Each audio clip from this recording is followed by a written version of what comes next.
earth. But when we die and we go to be with Jesus, we're not going to know that we missed 1,300 years or 1,700 years or 1,000 years of being in the presence of Jesus, in the presence of God, because there's no time.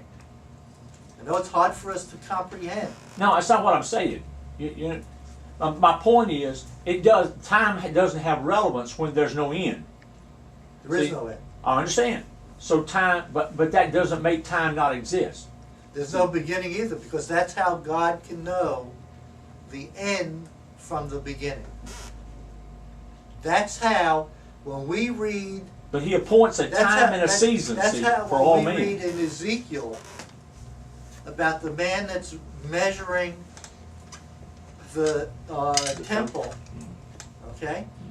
And then we could read in Revelation where John says, he gave me a, what do you call it? Plumb line. A plumb line Right. to go measure the temple. Right. Well, who do you think Ezekiel saw measuring the temple? John. But what's the time difference between John? No, I'm agreeing with you. I know there was no time in I understand, and I don't dispute that. All I'm saying is that time still exists. It's just not measured because No. it's inconsequential. It has No. no relevance. No, because there is no time, because the only way we measure time, that's why it says there's time under heaven for everything. Why? Because the only way you measure time is relative to the sun. No matter what planet you're on, whether their day is 123 years or 365 days in a year, or 50 days in a year, or whatever it is, okay? It's all relative to going around the sun. There's no sun in heaven. Yes? But eternity is a time, isn't it? Eternity is not a time. There is no time measurement in eternity. That's why it's called eternity. There's no beginning and no end. Jesus has no beginning and no end. God has no beginning and no end. If the earth is spinning, and this half of the earth is daylight, and this half of the earth is night, where's heaven at? Heaven is above the sun. above the Outside. galaxies. No, wait a minute. But it's spinning in a circle. Outside the sun, though. Outside the circle. Outside the dimension. We're living in a galaxy. Right. Okay? I understand When, that. when in Genesis, when God said, "Let there be light," Mhm. what was there at that time when God said, "Let there be light"? Darkness. Yeah, darkness. Darkness, Yeah. okay? In the beginning, or when God first began to create, He created what? The heavens and the earth. Mhm. When did He put the sun and the moon and the stars in the sky? Third day. Second day. No, that would have been the next Third day or day. fourth day? Third or fourth day, Okay. okay? So for the first 2 days, there was light. Where did it come from? God. From God. From God. No Right. sun, no moon, no stars, Okay. okay? So there's light even without the sun, the moon, and the stars. Even in Revelation chapter 22, it tells us that when we have the new heaven and the new earth, there will be no more need for the sun and the moon and the sea. And it tells us because God and the Lamb will be our light. Okay, so we don't need the sun and the moon for light. That's for time. Scripture tells us that He put them there for seasons and for time. That's what Scripture tells us. When you look at the creation, look at Genesis on the third day or fourth day, whatever it is. It says that's the reason why God put them in the sky, was for time. Without that, there's no telling of time. There was no time for the first 3 days because I think that happened on the fourth day, the sun, the moon, and the stars. But for the first 3 days, there was absolutely no time. So Genesis 1:1, there is no time. No time. Okay. You can't have time without it being relevant to something, okay? We track our time by the Earth's rotation around the sun.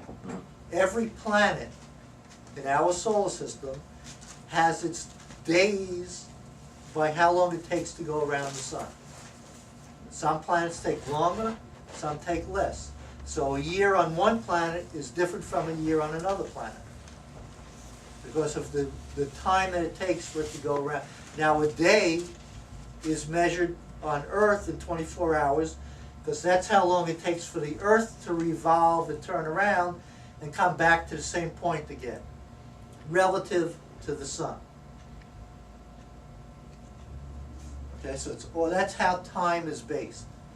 Now, what happens halfway through the tribulation period? There's a rapture. No, the Antichrist breaks the peace treaty and all hell breaks Okay, loose. and what is that known as? The advanced trib. It's The called time the Great of Trib. Jacob's trouble. Yeah, the Great Have you Trib. ever heard that? Yeah. Okay, it's known as the time of Jacob's trouble. That happens halfway through the tribulation period, halfway through the 7-year period.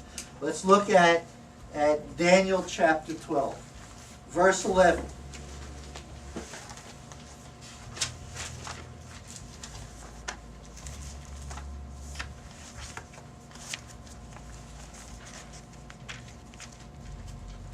It says,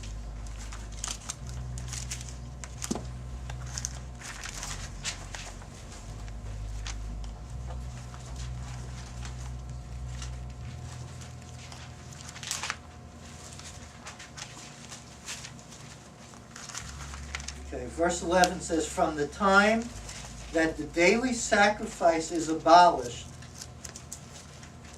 and the abomination that causes desolation is set up. Okay, so first of all, we see here that there's going to be a daily sacrifice.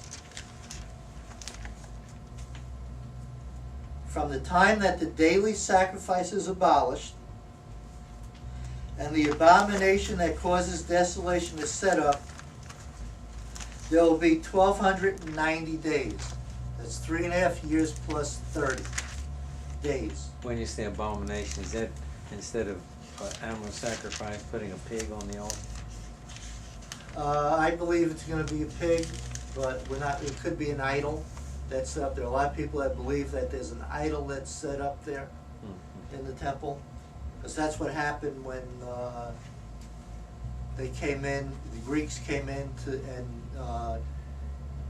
before The Romans or the Greeks?